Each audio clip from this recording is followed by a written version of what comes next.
Ayan po, so ngayon ang gagawin natin, i-repair na natin siya. So nagkaroon ng problema po yan dito sa likod. At nawala siya sa ayos. So yung timbangan pong ganito, napaka halaga na iniingatan din para ito po ay hindi pag ganito mga bumagsak o di kaya ito ay kaya nawala siya, may nangyari, bumagsak o di kaya nabagsakan o di kaya pinakialamanan ito o di kaya ito ay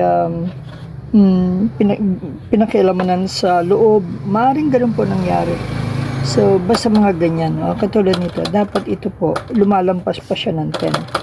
So, babalik natin siya, i-ayos po natin siya sa loob. So, ganyan. Ito, okay siya, nakaganyan. Pero pag nilagyan natin siya ng, ang tawag nito, yung parang, nagbawa yung planggana. Nagbawa, nilagyan natin siya. Hanggang doon lang siya, wala na siyang allowance. So, magagamit pero kumbaga dapat yung may allowance siya doon.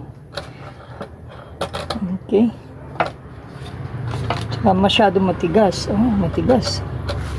Sabihin ko nga yung kanina, buti nga hindi ganun masyado na apekto pero yung ano yung pala niya, ba't ganito pa iba-iba? Kanina kasi, ba't nung chinek na, yan, kulang siya. Yung 1 kilo, yung 1 kilo naman niya, kulang, mababa po ang timbang nito. Ito naman, kulang din ng 2 kilo.